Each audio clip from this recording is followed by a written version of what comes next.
अब आगे के नज्म तमाम प्रशांत किशोर जी को संभालिए। बैठिए। एक बार इस मिट्टी के सम्मान में हम लोग शुरू करेंगे। मैं बोलूंगा जय बिहार, आप सबको बोल।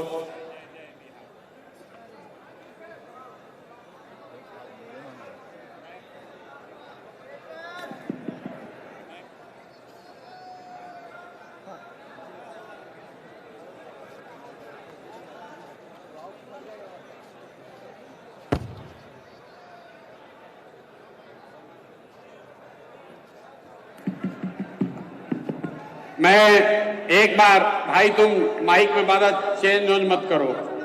अब बैठिए भैया, काहे खड़े हैं? पीछे जगह खाली, यहां भीड़ कर रहे हैं। मैं एक बार बोलूंगा जय बिहार, आप सबको बोलना है जय जय बिहार, जय बिहार। इतनी ही ताकत है क्या? आपने तो नाम हंसा दिया। जय बिहार। और ऊपर के लोग झारखंड में नहीं रहते हैं, आपको भी बोलना है जय बिहार, जय बिहार। शुक्रिया आपका सबका यहां समय निकाल कर आने के लिए। आप इस मशवरे के मजलिस में आप समय निकाल कर आए हैं, इसके लिए अपने भाई, अपने मित्र प्रशांत किशोर की ओर से आदाब स्वीकार कीजिए। ये मशवरे की महफिल मजलिस है, राजनीति का मजलिस नहीं है। मुसलमानों को मशवरे की जरूरत क्या है, क्यों इस मजलिस की जरूरत है, इसको समझने की बात है। आखिर इस मजलिस को क्यों आहूत किया गया है? हम तो गांव-गांव जाकर आपसे मिल ही रहे हैं, फिर आपको इतना कष्ट देकर आपके गांव से, आपके शहर से वापस यहां क्यों बुलाया गया है? ये इसलिए कि आज अगर किसी कौम को सबसे ज्यादा मशवरे की जरूरत है तो वो देश का, बिहार का मुसलमान है। ये बात हम खुद से नहीं कह रहे, ये पैगंबर साहब ने आपको बताया। जब आगे का रास्ता न दिखे, जब आगे का रास्ता न दिखे तो मशवरे में खैर है,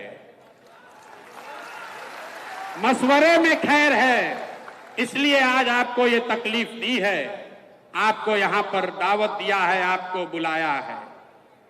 मुसलमानों को मशवरा इसलिए करना है कि आपके हदीस में जो बात आपको बताई गई, पैगंबर साहब के हवाले से जो बात बताई गई कि मुसलमानों की ये जिम्मेवारी है, सही मुस्लिम, सही बुखारी में ये आपकी जिम्मेवारी बताई गई, अपने बच्चों के साथ इंसाफ करने की। और आज आपको मशवरे की जरूरत इसलिए है कि देश में आधे से ज्यादा मुसलमान चाह कर भी अपने बच्चों के साथ इंसाफ नहीं कर पा रहे हैं। आपको ये आपके हदीस में बताया गया है, अपने बच्चों की तालीम की, तरबियत की, पढ़ाई की, परवरिश की आप वो नहीं कर पा रहे। तो मशवरा इसलिए करना है कि इस व्यवस्था को कैसे सुधारा जाए ताकि मुसलमान होने के नाते आप अपने बच्चों के साथ इंसाफ कर सकें। ये मशवरे की जरूरत इसलिए है कि आपके कुरान की जो पहली आयत है, इकरा बिस्मे रब्बिल कल्लजी खलक, उसका पहला शब्द, उसका पहला शब्द इकरा, जिसका मतलब है पढ़ो, जिसका मतलब है पढ़ो। और आज आप वो कौम बन गए हैं जो देश का सबसे अनपढ़ कौम है। इसलिए आपको मशवरे की जरूरत है, आपको मशवरे की इस मजलिस में आने की इसलिए जरूरत है कि जिस कौम ने, आपके पुरखों ने अपने खून पसीने से इस देश की आजादी में, इस देश को बनाने में कुर्बानी दी, उसी देश के पार्लियामेंट में, उसी देश के पार्लियामेंट से ऐसे कानून बनाए जा रहे हैं जिससे मुसलमानों का एक बड़ा वर्ग अपने आप को असहज महसूस कर रहा है। उसी पार्लियामेंट से सीए एनआरसी का कानून बन गया, उसी पार्लियामेंट से वक्फ बोर्ड की नई कहानी लिखने की कोशिश की जा रही है। इसलिए ये मशवरे का वक्त है।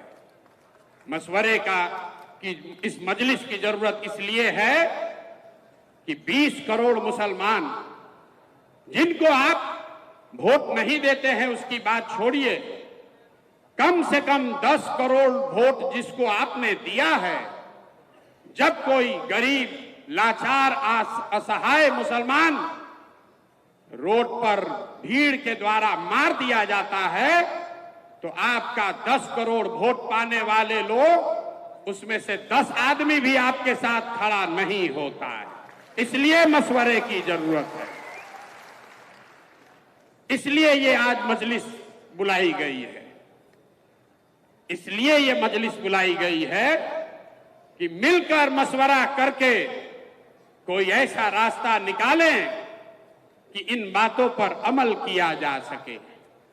मैं प्रशांत किशोर आपका नेता नहीं हूं, मैं आपका रहनुमा न हूं, न होने का दावा करता हूं। जन सुराज कोई दल नहीं है, जन सुराज दल नहीं है, जन सुराज वो व्यवस्था है, वो सोच है कि इन सारे मशवरे के बाद जो चीज तय की जाए उसको ईमानदारी से जमीन पर अमल किया जा सके। इसलिए आज आपको बुलाया है।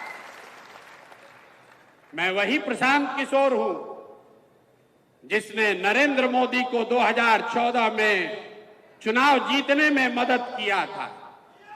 उस नजरिए से यहां बैठे हुए बहुत सारे मुसलमान भाई ये कह सकते हैं कि जिस लड़के ने, जिस शख्स ने नरेंद्र मोदी की मदद की है उसके साथ उसको अपना साथी बनाकर कैसे चले। बात तो ठीक है, मोदी को हमने बनाया नहीं है, लेकिन वहां पहुंचने में अपना कंधा जरूर लगाया है। लेकिन अगर आप मेरे परिचय का ये हिस्सा जानते हैं कि 2014 में हमने मोदी को जिताने में कंधा लगाया है, तो यहां बैठे हुए बहुत सारे शख्स ये भी जानते हैं कि 2015 से 2021 तक इस देश में मोदी और भाजपा जहां कहीं भी चुनाव हारे हैं, हराने वाला दल और नेता कोई भी हो, उन नेताओं और दलों के पीछे भी इसी प्रशांत किशोर ने कंधा लगाया है। ये मेरा परिचय है, इसको जान लीजिए। ये परिचय का दोनों पहलू है, इसको अपने कसौटी पर कस लीजिए, आंख बंद करके भरोसा मत कीजिए। मैं यहां आया हूं इस मजलिस में आपको ये कहने कि जन सुराज क्या है, आपकी बदहाली की, फटहाली की चर्चा करने आया हूं। उसके कारण बताऊंगा, लेकिन उसके साथ साथ आपको उससे निकलने का रास्ता भी दिखाऊंगा। अगर आपको वो समझ में आए तो आप बिल्कुल इसको अपनाइए, न समझ में आए तो आपसे मेरा कोई शिकवा शिकायत नहीं है। ये वोट मांगने का अभियान नहीं है। मुझे कुछ साथियों ने कहा है कि ये जब आप कहते हैं कि मुझे मुसलमानों का वोट नहीं चाहिए तो मुसलमानों को बहुत बुरा लगता है। हम फिर से दोहरा रहे, मेरे भाई, मुझे आपका वोट नहीं चाहिए, मुझे आपकी दुआ चाहिए, इसलिए यहां आए। वोट लेने वाले तो तमाम देश में बैठे हुए, हम आपकी दुआ लेने आए और आपकी दुआ से बिहार में वो व्यवस्था बनाएंगे कि जो चीज आप वर्षों से, दशकों से अपने बच्चों के लिए करना चाहते हैं वो करके आपको दिखाया जाएगा। और एक और भरोसा रखिए, जो लोग भी प्रशांत किशोर को जानते हैं, अगर हमने आपकी मदद से, आपके दुआओं से बिहार में ये व्यवस्था बना दी तो लिख के रखिए, ये बिहार से शुरू हो रहा है लेकिन बिहार में रुकेगा नहीं, ये रुकने वाला नहीं है। इसलिए आपको आज दावत देकर बुलाया है। सबसे पहले ये आप समझिए कि मुसलमानों की इतनी दुर्दशा है क्यों।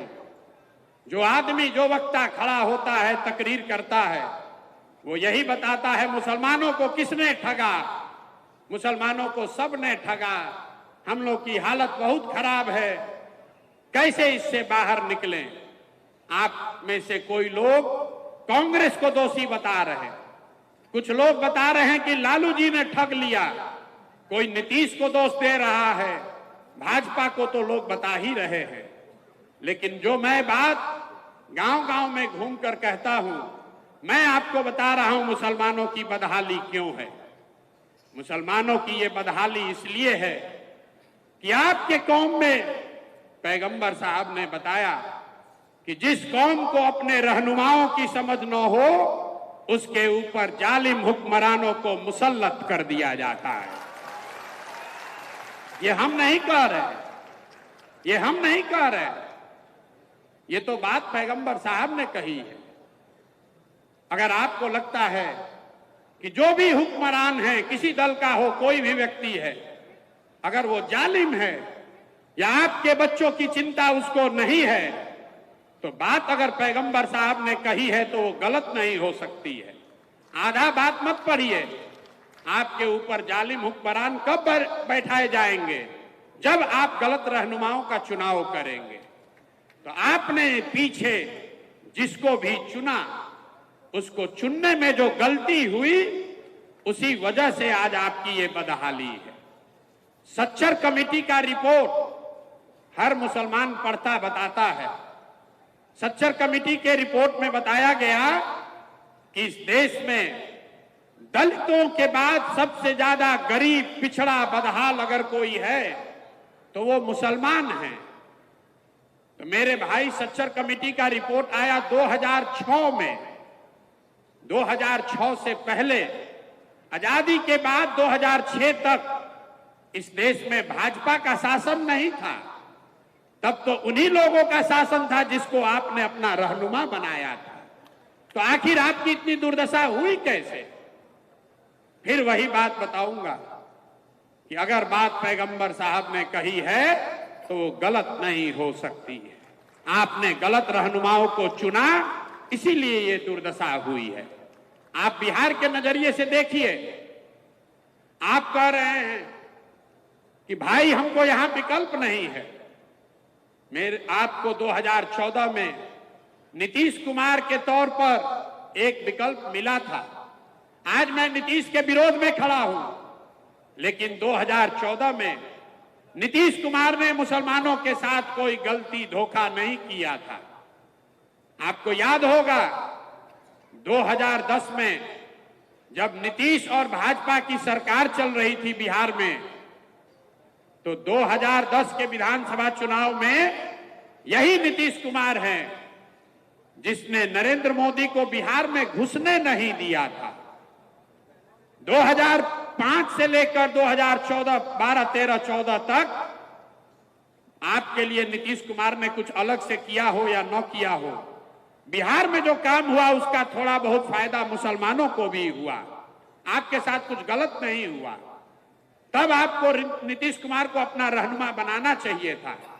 ये वही नीतीश कुमार हैं जो 2014 में, 13 में जब मोदी जी को प्रधानमंत्री का चेहरा बनाया गया तो गठबंधन से, भाजपा से अलग हो गए।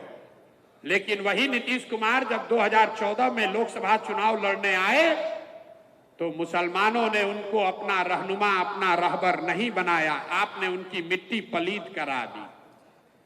ये आपकी सोच है। और वही नीतीश कुमार अभी 2 महीना, 6 लोकसभा चुनाव के पहले सीएए पर आपके खिलाफ वोट देने के बाद, 2017 में आपको ठगने के बाद, वही नीतीश कुमार फिर जब इंडिया अलायंस में चले गए तब आपको उनको अपना रहनुमा नहीं मानना चाहिए था, लेकिन मुसलमानों को लगा कि नीतीश कुमार अब हमारा नया रहनुमा हो सकता है। तो जब नीतीश कुमार को रहनुमा बनाना चाहिए था, तब आपने नीतीश को छोड़कर लालटेन पकड़ लिया, और जब नीतीश पर भरोसा नहीं करना चाहिए था, तब आप उसमें रहनुमा खोज रहे थे। इसीलिए आपको दोनों बार ठगना सहन करना पड़ा। अगर आप अपने सही रहनुमाओं का चुनाव नहीं करेंगे तो जीवन में कभी भी आपके पास खुशहाली नहीं आ सकती है। आप चुनाव चाहे जिसका भी कर ले। बिहार में 30-35 साल से आप लोग लालटेन को, लालू जी को, राजद को वोट करते हैं। भाई, कोई राजनीति में वोट किसी को क्यों करता है? वोट करने की 3 ही वजह है। एक, आप वोट करते हैं अपने और अपने बच्चों के विकास के लिए। दूसरा, आप वोट करते हैं अपनी राजनीतिक भागीदारी के लिए। तीसरा, आप वोट करते हैं अपने राजनीतिक विरोधी को हराने के लिए। आप छोड़िए जनसुराज की बात, आप इन तीनों पैमानों पर अपने 30 वर्ष के निर्णयों को कसकर देखिए। विकास आपको मिला नहीं। आज बिहार में दलितों के बाद सबसे गरीब और पिछड़ा अगर कोई है तो वो मुसलमान है। यहां बैठा हुआ हर मुसलमान मानेगा कि लालू जी के राज में मुसलमानों का कोई विकास नहीं हुआ है। लेकिन फिर मुसलमान कहता है, चलिए विकास नहीं हुआ, कम से कम हमको अपनी सुरक्षा है, हमारी भागीदारी है, हमारे दल की सरकार है। तो उस चीज को जांच कर देखिए। आबादी के हिसाब से मुसलमानों के 40 विधायक होने चाहिए। 40 विधायक होना चाहिए बिहार में मुस्लिम समाज का, है 19। लेकिन ये चिंता का कारण नहीं है। ये आपको चिंता का कारण लगता है कि मुसलमानों के विधायक 40 नहीं है। वो इसलिए नहीं है कि दल वाले आपको टिकट नहीं देते हैं। चिंता का कारण क्या है, ये मैं आपको अभी बताता हूं। बिहार में आबादी के हिसाब से 1650 के आसपास मुखिया और सरपंच होने चाहिए। लेकिन बिहार में 1200 से कम मुखिया ही मुस्लिम समाज के हैं। बिहार में आबादी के हिसाब से 27,500 वार्ड सदस्य मुस्लिम होने चाहिए, हैं 11,000 से कम। ऐसा क्यों है? वहां तो आपको आरजेडी का टिकट का इंतजार नहीं करना है। ये आंकड़ा बता रहा है कि कहीं न कहीं मुस्लिम समाज में राजनीति को लेकर जो जागरूकता होनी चाहिए वो खत्म हो गई है। ये सबसे बड़ा नुकसान आपको आरजेडी में किया है। आपको विकास दिया या न दिया, आपको ये राजनीतिक मानसिक गुलामी दे दी, जिसमें ये बता दिया कि अगर जीवन में आगे बढ़ना है तो राजनीति हमको करने दो, हमारा झंडा लेकर पीछे जीवन भर चलते रहो। इसीलिए आपके बच्चे विधायक छोड़िए, वो वार्ड सदस्य और मुखिया का चुनाव भी लड़ने का हिम्मत नहीं जुटा पा रहे। तो विकास आपको मिला नहीं, भागीदारी आपके पास है नहीं। सब सुनने के बाद भी मुसलमान कहता है, चलिए कम से कम भाजपा को हरा दीजिए, हम लोग की उसी में खुशी है। तो उस नजरिए से भी देखिए, 1990 में जब आपने लालू जी को वोट देना शुरू किया, तब भाजपा का बिहार में 0 सांसद था और देश में 2 सांसद। और आज 30 वर्ष भाजपा के विरोध में आपके वोट देने के बाद भी इस राज्य में भाजपा गठबंधन का 30 सांसद है और देश में 240। तो भैया आपको विकास मिला नहीं, भागीदारी मिली नहीं और भाजपा को आप हरा पाए नहीं, तो आप क्यों उसी लकीर पर चले जा रहे हैं? इसलिए मशवरे की जरूरत है कि बैठिए, मशवरा कीजिए कि कोई दूसरा रास्ता है या नहीं है। आपको क्या बताया गया?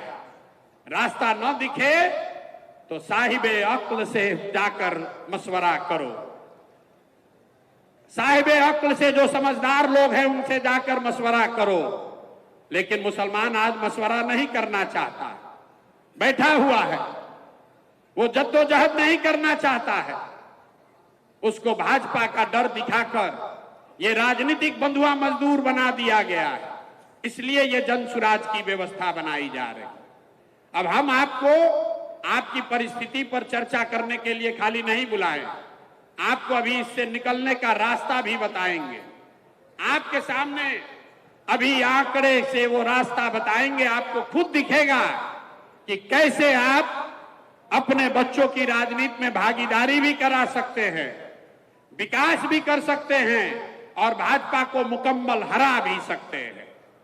तो जिसको जिसको ये समझना है, अभी तक आप ये जानते हैं कि अगर भाजपा को हराना है तो MY समीकरण चाहिए। यही आपको बताया गया है पिछले 30 साल में। MY समीकरण होगा तो उससे हम लोग भाजपा को हरा देंगे, लेकिन उस सारे समीकरण से आप भाजपा को अभी तक नहीं हरा पाए। ऐसा क्यों? ऐसा इसलिए कि अब MY समीकरण कहीं बचा ही नहीं है।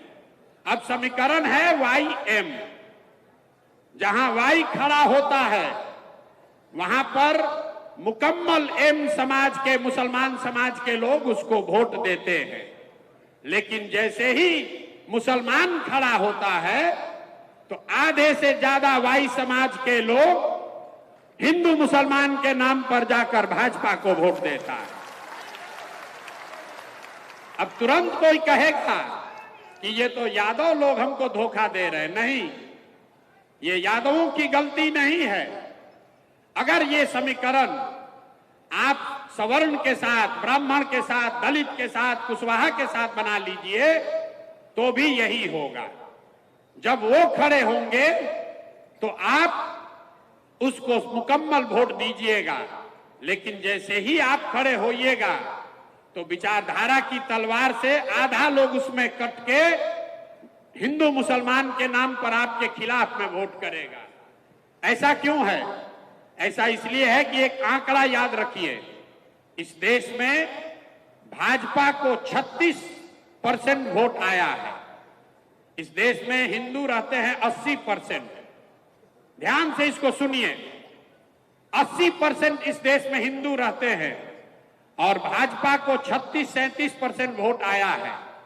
इसका मतलब है कि करीब करीब आधे हिंदू आज भाजपा को वोट नहीं दे रहे, भाजपा को वोट दे रहे हैं। जो लोग भाजपा को वोट दे रहे हैं वो किसी एक जाति के नहीं हैं, वो सभी जातियों में हैं। इसका उदाहरण देखिए, बिहार में भाजपा को मोदी जी को वोट पड़ा है, लेकिन मोदी जी के जाति का कोई आदमी बिहार में नहीं रहता। वो लोग जो मोदी और भाजपा को बिहार में वोट देते हैं वो हिंदू मुस्लिम के विचारधारा से प्रभावित होकर उनको वोट देते हैं। इसी आंकड़े में आगे का रास्ता छुपा हुआ है। आपको समझना यह है कि वो कौन आधे हिंदू हैं जो भाजपा को आज वोट नहीं कर रहे। कभी कभी आप लोग उसको खोजने की कोशिश करते हैं तो किसी को वो यादव दिखता है, किसी को कुशवाहा दिखता है, किसी को दलित दिखता है। मैं आपको बता रहा हूं वो कौन हिंदू है जो भाजपा को वोट नहीं कर रहा। जो हिंदू गांधी जी की विचारधारा को मानने वाला है वो आज भाजपा के आज के विचारधारा से इत्तेफाक नहीं रखता है। जो हिंदू अंबेडकर, बाबा साहब अंबेडकर की विचारधारा को मानने वाला है वो भी भाजपा को वोट नहीं करता है। जो हिंदू कम्युनिस्ट विचारधारा को मानने वाला है वो हिंदू भी भाजपा को आज वोट नहीं करता है। और जो लोग जयप्रकाश और लोहिया के समाजवाद को मानने वाले हैं वो भी भाजपा को वोट नहीं करते हैं। तो इन चार विचारधारा के मानने वाले हिंदुओं को अगर आप इकट्ठा करें तो वो करीब करीब आधे हिंदू हुए। तो राजनीतिक सफलता का जो मंत्र है ये विचारधारा के आधार पर इन चार विचारधारा के मानने वाले हिंदुओं के साथ अगर 20% मुसलमानों का सामाजिक राजनीतिक गठजोड़ बना दिया जाए तो आप हुए 60 भाजपा हुई 40 और पूरा मुकम्मल उनको राजनीतिक शिकस्त दी जा सकती है।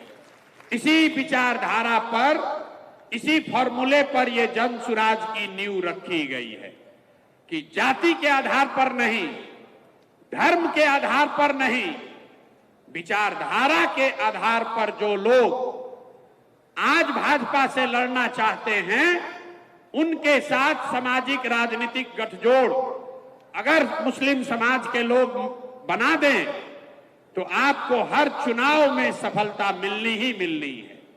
यहीं पर ओवैसी साहब जो कह रहे हैं और जन सुराज जो कह रहा है, यही फर्क है। ओवैसी साहब ये कह रहे हैं कि मुसलमानों को अपने पैर पर खड़े होकर अपना राजनीतिक वजूद बनाने के लिए लड़ाई लड़नी चाहिए।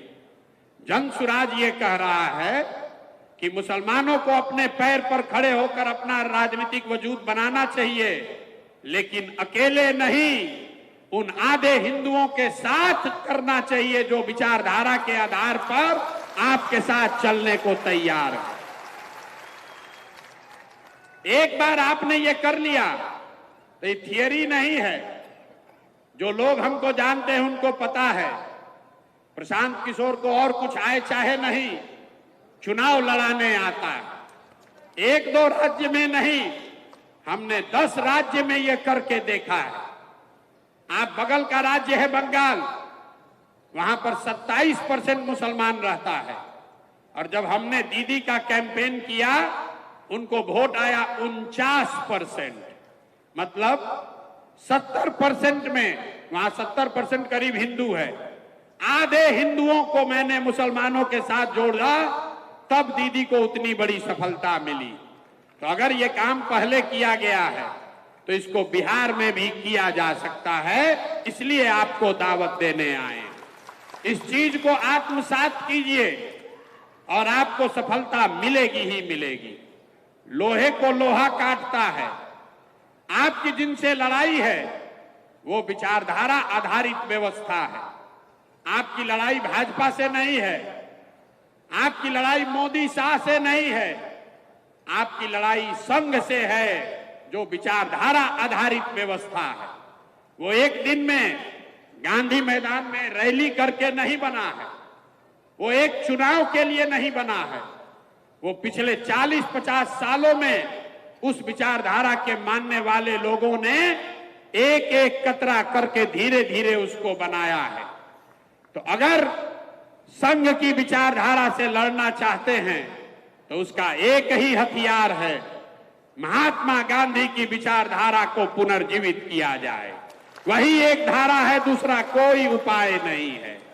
तो जन सुराज वही प्रयास है, महात्मा गांधी की विचारधारा को फिर से पुनर्जीवित किया जाए, जिसमें गांधी, अंबेडकर, कम्युनिस्ट और समाजवाद को मानने वाले लोग मुसलमानों के साथ मिलके सामाजिक राजनीतिक ऐसा गठजोड़ बनाए जिसको कोई चुनाव में हरा नहीं सकता है।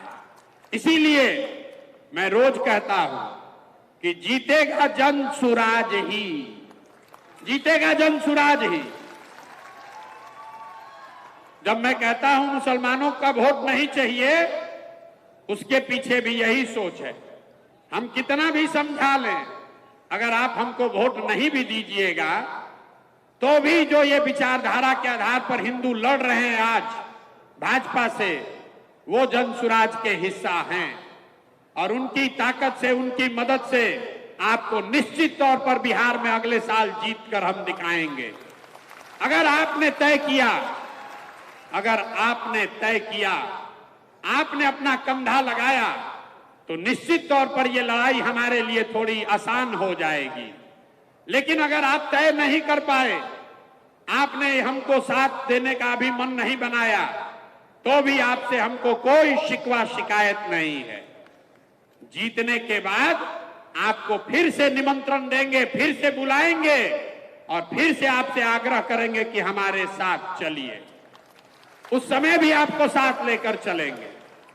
फर्क बस इतना है कि जब चुनाव जीतने के बाद आपको बुलाएंगे तो ये जो 2 बरस आपने कंधा नहीं लगाया, इसका आपसे हर्जाना पूरा वसूलेंगे, इसका हर्जाना वसूलेंगे भाई, मुफ्त में कुछ नहीं मिलता है। आज साथ में चलिएगा तो कोई हर्जाना नहीं है, जीतने के बाद आइएगा तो इसी सभागार में, आपके गांव में, जहां पर भी आपको साथ लेकर चलने आएंगे, वहां पर अपने खर्चा से सेवई का व्यवस्था करके रखिएगा जरूर, क्योंकि जीत के खुशी का सेवई भी आपसे ही खाएंगे और फिर आपको साथ लेकर चलेंगे। तय आपको करना है, अभी साथ में चलना है, लब्बैक अभी कहना है कि चुनाव के बाद कहना है? लब्बैक अभी कहना है कि चुनाव के बाद कहना है? जरा एक बार हाथ उठाकर बताइए, हाथ उठाकर जिसको लब्बैक कहना है बताइए, खड़े होकर, खड़े होकर बताइए लब्बैक कहने को तैयार हैं? मान लें सबको, बैठ जाइए। सबने आपको एक दूसरे के साथ देखा है, पूरे मंच को साक्षी रख के, इस सभागृह में बैठे, इस मजलिस में बैठे सबको साक्षी रखकर आपने लब्बैक कहा है। आपने कहा है, लब्बैक इसलिए नहीं कहा है कि जनसुराज को वोट देना है, लब्बैक इसलिए कहा है कि हम लोग मिलके वो व्यवस्था बनाएंगे कि अपने बच्चों के साथ इंसाफ कर सकें। अब एक बार अपने बच्चों के साथ इंसाफ कर सके, ऐसी व्यवस्था बनाने के लिए जो जो लब्बैक कहना चाहता है हाथ उठाइए, उठाइए हाथ फिर से, और लब्बैक कहने को तैयार हैं कि नहीं हैं? आपके बच्चों के साथ इंसाफ होना चाहिए कि नहीं होना चाहिए? होना चाहिए। तो प्रशांत किशोर आपका नेता नहीं है, आपका रहबर रहनुमा नहीं है, लेकिन आपको ये विश्वास दिला रहे हैं कि आप हमको वोट दीजिए या मत दीजिए, आपने हमको दुआ दी है। अब अपने अपने बच्चों को हमारे पास भेजिए, जनसुराज के पास भेजिए। आपके गांव में, आपके पंचायत में, आपके इलाके में कोई भी लड़का, चाहे वो जितने भी गरीब परिवार का हो, अगर उसमें राजनीति की सलाहियत है, अगर वो राजनीति करना चाहता है, उसके पास पैसा नहीं है तो कोई बात नहीं है, उसके पिताजी, उसके घर वाले राजनीति में बड़ा चेहरा नहीं है तो कोई बात नहीं है, पैसे का चिंता, व्यवस्था का चिंता अपने भाई, अपने बेटे प्रशांत किशोर पर छोड़िए, लेकिन उन बच्चों को भेजिए, उन बच्चों को मेरे पास भेजिए, जनसुराज के पास भेजिए। इस पूरे सभा में आपको साक्षी रखकर ये बता रहे हैं, अगर अपने समाज से किसी बच्चे को भेजोगे तो उसको प्रशिक्षित भी मैं करूंगा और जनसुराज के खर्चे पर चुनाव भी निश्चित तौर पर लड़ाऊंगा। ये देखिए खड़ा होकर कह रहे हैं अफाक अहमद, पहली बार बिहार के उच्च सदन विधान परिषद में आपके समाज का कोई आदमी चुन कर गया है। इनको लालू जी ने नहीं भेजा है, कांग्रेस में थे, कांग्रेस ने नहीं भेजा है, जनसुराज ने अपने कंधे पर बैठाकर इनको सदन में भेजा है। तो हमको आपसे वोट मांगने बहुत लोग आते हैं, हमने आपसे आपकी दुआ मांगी है और हम आपसे अपने, आपके समाज से बच्चे मांग रहे हैं। हर पंचायत से, हर, आपकी 2.5 करोड़ की आबादी है बिहार में, आप हमको हर पंचायत से 5, 7, 10 ऐसे बच्चे निकाल कर दीजिए जिनको राजनीति सिखाया जा सके, जिनको वार्ड सदस्य लड़ाया जा सके, जिनको मुखिया सरपंच बनाया जा सके, अगर उसमें काबिलियत हो तो उसको विधायक भी लड़ाया जाए। अब यहां जो लोग बैठे हैं, इधर जो बैठे हैं वो कम, लेकिन जो इधर बैठे हैं उनका इसमें कोई दिलचस्पी नहीं है कि मुखिया लड़ाइएगा कि नहीं, इनका दिलचस्पी है कि विधायक कैगो लड़ाइएगा, ये बताइए, है कि नहीं है?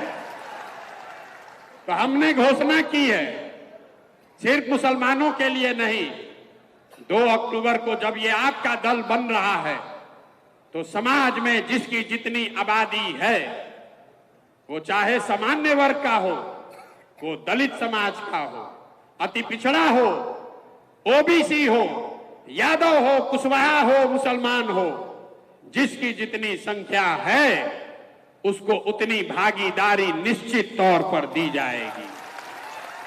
और वो भागीदारी प्रशांत किशोर नहीं देंगे। मैं ऐसी व्यवस्था बना रहा हूं कि वो चूंकि व्यवस्था के मालिक ही आप होंगे तो आपके साथ कोई गलती नहीं कर सकता है। तो 2 अक्टूबर को जब ये जन सुराज दल बनेगा तो 1 करोड़ बिहार के लोग जो मिलकर इसको बना रहे हैं, उसमें हमसे लिख कर ले लीजिए 18 लाख मुसलमान भी शामिल होगा। गांव-गांव जाकर मैंने मुसलमान भाइयों के हाथ जोड़े हैं, उनको समझाया है कि आइए ये व्यवस्था बन रही है, इसमें जुड़िए, इसके मालिक और मुखिया बनिए। जब ये दल बनेगा और 2 तारीख को इसके 25 लोगों के नेतृत्व की घोषणा की जाएगी तो उसमें 4 या 5 मुसलमान साथी भी चुनकर आएंगे जो इस दल का नेतृत्व करेंगे। इसमें कोई अल्पसंख्यक प्रकोष्ठ नहीं है, कोई प्रकोष्ठ नहीं। जो दल है वो एक ही दल है और उसमें 20% की आपकी भागीदारी सुनिश्चित है। बच गया विधानसभा, तो विधानसभा में 18% आपकी आबादी के हिसाब से जहां पर भी आपकी दावेदारी बनती है, कम से कम 40 विधायक आपके जरूर लड़ाए जाएंगे। लेकिन इससे आगे भी बात कह रहे हैं। कुछ लोग कह रहा है कि तो वोट काट सकते हैं। तो आपने आज तक जिसको रहनुमा बना के रखा है, इस मंच से सीधी आपके जरिए उनको घोषणा चुनौती दे रहे हैं। जहां पर भी राजद के लोग आपके समाज के लोगों को टिकट देंगे, जहां पर भी आपके समाज के लोगों को राजद के लोग टिकट दें, आप उनसे स्वीकार करा लीजिए, जन सुराज वहां मुसलमान उम्मीदवार नहीं खड़ा करेगा। अगर उनमें दम है, तो ये ऑफर को स्वीकार करके दिखा दें। हम ऑफर दे रहे हैं, सामने आपके कह रहे हैं। आपने भरोसा करके लब्बैक कहा है, तो हम आपको कह रहे हैं, जहां पर जो आप 19 साथी लड़कर जीते हुए हैं, उनके खिलाफ हम मुसलमान कैंडिडेट नहीं उतारेंगे। लेकिन जहां पर मुसलमानों की भागीदारी है, वहां पर उनको भी बंटवारा नहीं करना होगा। आपको दूध का दूध, पानी का पानी हो जाएगा कि किसको आपके समाज की चिंता है और किसको अपने लालटेन और अपने रोशनी की चिंता है। हमारे लिए आप किरासन तेल नहीं है, आप हमारे लिए जन सुराज के लिए किरासन तेल नहीं है। लालटेन में आप जल रहे हैं, रोशनी कहीं और हो रही है। जल रहा है आपके बच्चों का भविष्य, रोशनी कहीं और हो रही है। तो मेरे भाई जगिए और इस तरह के मशवरे गांव-गांव में, ये मशवरे की मजलिस, इसका आज आगाज कर रहे हैं। गांव-गांव में, पंचायत में जाकर लोगों को ये बताइए, क्योंकि ये बात पैगंबर साहब ने कही कि मां की गोद से कब्र तक इल्म हासिल करने के लिए जरूरत पड़े तो चाइना भी जाओ। आप तो बापू सभागार में आए हैं। आपके अपने समाज में बच्चों के राजनीतिक इल्म की व्यवस्था करने की जिम्मेवारी जन सुराज की है। अगर उसमें क्षमता है तो उसको चुनाव लड़ाने की गारंटी भी जन सुराज की है। और अगर जन सुराज से प्रशांत किशोर चुनाव लड़ा रहे हैं तो 10 वर्ष में आपने देखा है, एक बार जिसका हाथ पकड़कर हमने चुनाव लड़ाया है, जीतना हारना तो ऊपर वाले के हाथ में है, लेकिन लिख कर रखिए कि अगर चुनाव लड़ाएंगे तो सामने वाले का दांत खट्टा करके दिखाएंगे। अब एक दो साथियों का मैं परिचय कराना चाहता हूं। एक साथी अभी 2 दिन पहले जुड़े हैं, मैं चाहूंगा कि 2 मिनट एक बार आप लोग जोरदार तालियों से इनका स्वागत कीजिए और 2 मिनट में इनसे चाहूंगा कि ये बताएं कि 10 वर्षों से संघर्ष के बाद इनकी पार्टी है, क्यों जनसुराज में जुड़ रहे हैं। अस्सलाम वालेकुम एवरीबॉडी। तमाम हाज़रीन मजलिस, आप तमाम लोगों को ये बताते हुए बहुत खुशी हो रही है कि मैं आज जनसुराज का एक हिस्सा बन रहा हूँ। हिस्सा बनने की वजह क्या है वो आप बहुत आसानी से प्रशांत किशोर ने जो कहा आप उसको समझ गए। यही वो वजह है कि आपकी सियासी हिस्सेदारी मिले। वो सारी बातें इन्होंने कह दी, मैं तो सिर्फ एक शेर पे ही इस बात को कह दूंगा कि सब मिटा दे अपनी हस्ती को, अगर कुछ मर्तबा चाहे कि दाना खाक में मिलके गुले गुलजार होता है, सब जनसुराजी बनिए और यहाँ शरीक हो जाइए। यही वो वक्त है, आजादी के बाद पहली बार आपको एक ऐसा मौका मिला है, एक ऐसी पार्टी बन रही है जो आपको बता रही है कि आप आइए, हम आपको आपके आबादी के तनासुब से हिस्सेदारी देंगे।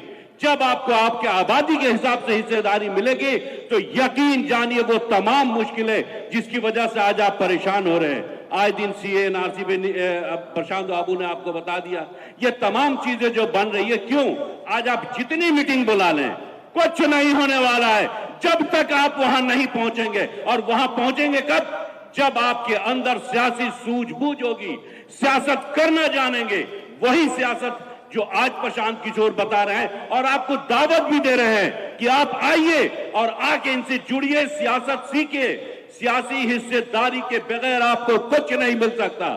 जब तक आप अपने हक के लिए खुद नहीं खड़े होंगे, अपने आप को खुद आगे नहीं बढ़ाएंगे, कोई ताकत आपको नहीं बढ़ा सकती। किसी लालू ने नहीं ठगा, किसी कांग्रेस ने नहीं ठगा, आप ठगे गए। आप अपने घर का मुहाफिज दूसरे को बनाएंगे, आप ठगे जाएंगे। आज जिस तरीके से खुले दिल से कह रहे हैं प्रशांत जी, अगर इस वक्त भी हम नहीं आए और हम नहीं सुधरे तो यकीन जानिए दुनिया की कोई ताकत हमको नहीं सुधार सकती। यही बहुत कह करके मैं अपनी बात खत्म करता हूं और शुक्रिया, मैं इनसे गुजारिश कर रहा हूं कि अपने साथ मुझे जोड़ दें। बहुत बहुत अशफाक साहब का बहुत बहुत धन्यवाद। इन्होंने कहा कि इन्होंने खुले मन से कहा है भागीदारी का। इस देश में भागीदारी की बात पहले भी हुई होगी।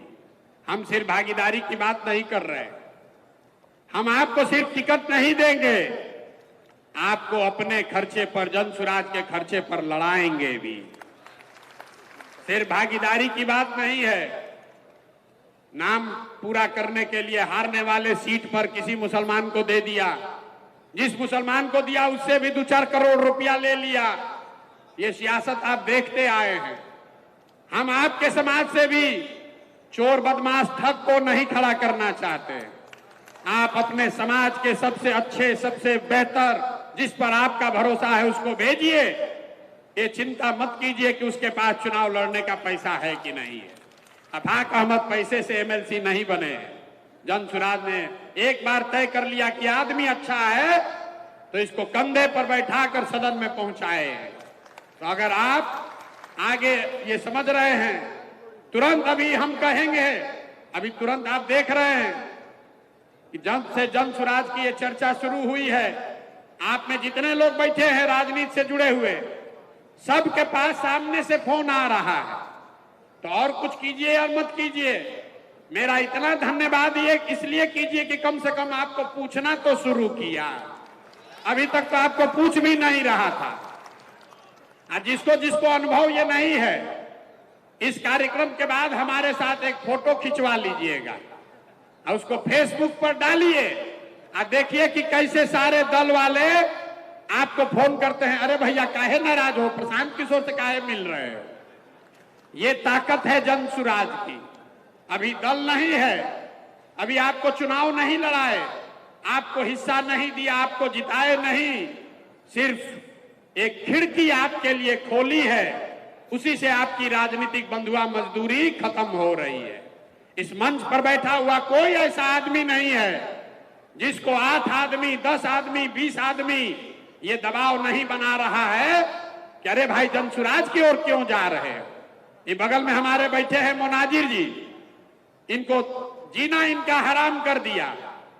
10 साल से कोई नहीं इनको पूछ रहा था। जैसे ही जनसुराज में आए सबको याद आया कि अरे वो मोनाजिर हसन भी है, इनको रोज इनको कहते हैं कि हमको भैया पूछ रहा। अनवारुल हक साहब के लड़के बैठे हैं यहाँ, कहाँ हैं? ये देखिए ये बैठे हैं, ये हमको कहते हैं भैया हमको बड़ा अच्छा लगता है आपसे, जब से जुड़े हैं सुबह शाम तक फोन करता है। तो ये राजनीति, ये आपके राजनीतिक बंधुआ मजदूरी खत्म होने की शुरुआत है। जैसे जैसे आप आगे बढ़ोगे आप देखिएगा कि जिन लोगों का फोन 5 बरस में भी नहीं आता था, अब हर 5वें दिन आपके यहां आएगा। राजद की जब अब बैठक हो रही है तो अगल बगल मुसलमान बैठा रहा। अभी तक किसको बैठा के घुमा रहा था वो आपको मालूम है। तो हम अगल बगल मुसलमान नहीं बैठा रहे हैं, हम पूरे सभा में ही खाली मुसलमान ही बैठाए। ये आज के जमाने में लोग कहता है कि मुसलमान बगल में रहेगा तो पोलराइज हो जाएगा, और नेताओं का तो छोड़िए, मुसलमान भी कहता है कि भैया हम लोग बगल में दिखेंगे तो पोलराइज हो जाएगा। हम आपको खुले मन से कह रहे हैं मीडिया कैमरा के सामने, आप आइए बैठिए हमारे साथ, कोई पोलराइज नहीं होने वाला, कोई नहीं पोलराइज होने वाला है। हम नहीं डरते हैं उससे, बिल्कुल। आपने लब्बैक कहा है तो एक ही वादा आपको कर रहे हैं, जिस ईमानदारी और शुद्धता से इस अभियान को शुरू किया है, जीवन में चाहे कुछ भी हो जाए उस ईमानदारी और शुद्धता में आंच नहीं आने देंगे। एक पैसा भी आगे पीछे नहीं हो सकता। आपको तय करना है कि आपको ईमानदार प्रयास के साथ चलना है कि मजबूत दिखने वाले प्रयास के साथ चलना है। एक नए पौधे को सींचना है कि पुराने मरे हुए पेड़ को सींचना है। इस पौधे को सींचिएगा तो यही बड़ा होकर फल भी देगा और आपको बुढ़ापे में छाया भी देगा। और नहीं मरे हुए पेड़ में खून भी से भी सींचिएगा तो उसमें न फल लगने वाला है न उसमें आपको छाया मिलने वाली है। अब 2 मिनट आप यहाँ अलीगढ़ मुस्लिम यूनिवर्सिटी के प्रोफेसर आए हुए हैं हक साहब, मैं उनसे गुजारिश करूंगा कि 2 शब्द अपने रखें। और आप इतनी दूर से आए हैं तो 10 मिनट और रहकर सबकी बात सुनिए, खाली हमारी बात सुनने से नहीं होगा। 2 मिनट हक साहब की बात सुनिए। एक बार जोरदार ताली बजाकर इनका अभिवादन तो कीजिए।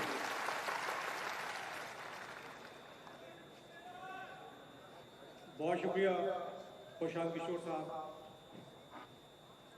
एक टूटी हुई जंजीर की फरियाद है हम, एक टूटी हुई जंजीर की फरियाद है हम, और दुनिया ये समझती है कि आज़ाद हैं हम भी तामीर वतन में हैं बराबर के शरीक, दरो दीवार अगर तुम हो तो बुनियाद है हम। क्यों हमें लोग समझते हैं यहाँ पर्दे थी, एक मुद्दत से इसी मुल्क में आबाद हैं हम, और हमको इस दौरे तरक्की ने दिया क्या मेराज, कल भी बर्बाद थे और आज भी बर्बाद हैं। प्रशांत किशोर साहब की बात मैं बहुत गौर से सुन रहा था और मैं तकरीबन आप ये समझिए कि एक पीएचडी थीसिस इनके ऊपर करवा सकता हूँ अपने अंडर में। एक वहाँ से जहाँ पे ये पोल स्ट्रेटेजिस्ट हुआ करते थे और जन स्वराज को मैं पहले दिन से फॉलो कर रहा हूँ। मेरे बहुत सारे स्टूडेंट आफिया और साकिब, कलीम, ये सब यहाँ शामिल हैं।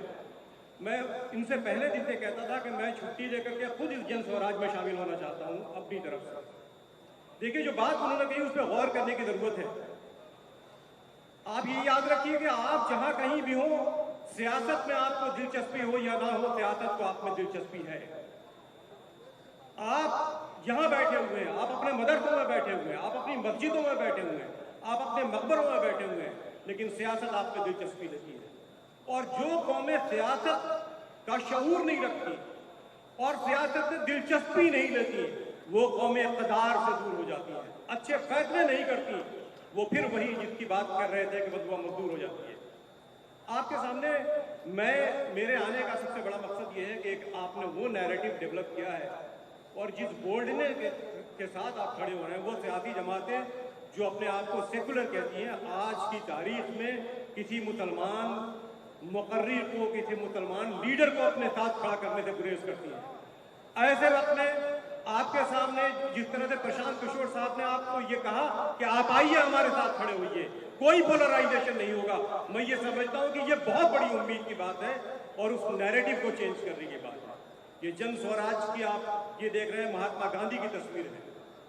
आप देखिए, अगर महात्मा गांधी को आप पॉलिटिक्स का सिंबल बनाएंगे तो वो पॉलिटिक्स जो नाथूराम गोडसे की पॉलिटिक्स है, वो खुद ही मार्जिनलाइज हो जाएगी। मैं इसलिए समझता हूं कि प्रशांत किशोर साहब के साथ जुड़ने की जरूरत है। मैं चंद मसाइल की तरफ आपका तवज्जो चाहता हूं। प्रशांत किशोर साहब, हमें बहुत अफसोस होता है उस वक्त जब सियासी जमातें या पॉलिटिकल लीडर्स मुसलमानों को उन इश्यूज पे खामोश रहते हैं जिन पे बहुत बोलना चाहते हैं। आज हमारा घर से बच्चा अगर निकलता है तो माँ ये सोचती है कि वो ट्रेन में जा रहा है, कहीं कोई पुलिस वाला उसे ये गोली ना मार दे उसका नाम पूछ करके। जब वो घर से निकलता है तो माँ ये सोचती है कि कहीं लिंच, मौत का सामना ना हो जाए। और ये हिंदुस्तान में खुसूसन इस सूबे में भी लिंचिंग हुई है, उस पर जो मुजरिमाना खामोशी, जो क्रिमिनल साइलेंस मेंटेन करते हैं पॉलिटिकल पार्टी के लीडर्स और जो वोट लेते हैं, उनकी मजम्मत करनी चाहिए। दूसरी अहम बात कि हमारे नौजवानों की बहुत बड़ी तादाद में गिरफ्तारियां हो रही हैं, उसमें हम जानते हैं कि वो इनोसेंट है। इस पे बहुत सारे ऐसे गार्जियन आपको मिल जाएंगे जो आपसे आपके बताएंगे कि उनको बेजा जेलों में डाल दिया गया है, उनका केस करने वाला कोई नहीं है। नौजवानों की बेजा गिरफ्तारियां मुसलमानों के लिए एक बड़ा मसला बना हुआ है। और उससे सिर्फ ये कि कुछ किसी इलाके में कुछ लोग अगर पॉलिटिकल एक्टिविस्ट होते हैं, उन्हें गिरफ्तार करके जब जेल में डाल दिया जाता है तो उस इलाके में नौजवानों का हौसला टूट जाता है और वो फिर अपने आप को विड्रॉ कर लेते हैं। मुझे बहुत खुशी की बात है कि एक बहुत बड़ी तादाद में नौजवान आपके साथ आए। और तीसरी अहम बात कि आपने पॉलिटिकल लीडरशिप दी है। ये जो स्टूडेंट्स की जो जामिया, अलीगढ़ मुस्लिम यूनिवर्सिटी और जवाहरलाल नेहरू यूनिवर्सिटी के तलबा व तालिबात जिनको आपने पॉलिटिकल लीडरशिप की ट्रेनिंग दी है, मैं ये समझता हूँ कि आने वाले दिनों में ये न सिर्फ बिहार का बल्कि हिंदुस्तान का मुस्तकबिल लिखेंगे। और आखिरी बात मैं ये कहना चाहता हूँ, चूंकि वक्त बहुत कम है, प्रशांत किशोर साहब अपनी बात कह चुके हैं, अब कुछ बोलने की गुंजाइश नहीं है। मैं आखिरी बात आपके सामने ये रखना चाहता हूँ कि देखिए, जो अंबेडकर ने कहा था, डॉक्टर अंबेडकर ने, कि political power is the master की। उन्होंने कहा था कि जो सियासी ताकत है वो मास्टर की है, वो कुंजी है, यानी वो कुंजी से तमाम तरक्की की राहें खुल जाती हैं। तो आप उस कुंजी को अपने हाथ में लेने की कोशिश करें और एक तब्दीली की सियासत, तगय्युर की सियासत और जो चेंज की सियासत है उसकी तरफ अपना कदम बढ़ाएं। बहुत बहुत शुक्रिया। अब आप सब जाना चाहते हैं घर, तो जाने से पहले एक पंक्ति मेरे से अंतिम सुनते जाइए। हिंदुओं में हम लोग कहते हैं कि जो ब्राह्मण शादी कराता है वही श्राद्ध भी कराता है। तो इस बात को याद रखिएगा, इससे ज्यादा इसको नहीं बढ़ाएंगे।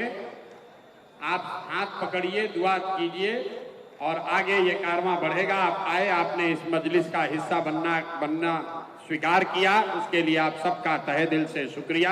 बहुत बहुत धन्यवाद। प्रशांत किशोर जी रात के 12 बजे तक से पूरा हाउस में रहेंगे। आप जिन हजरात को मुलाकात करनी है, आप जाकर उनसे से पूरा हाउस में मुलाकात कर सकते हैं। प्रशांत किशोर जी अभी से लेकर रात के 12 बजे तक से पूरा हाउस में अपने हाउस का काम कर रहे हैं।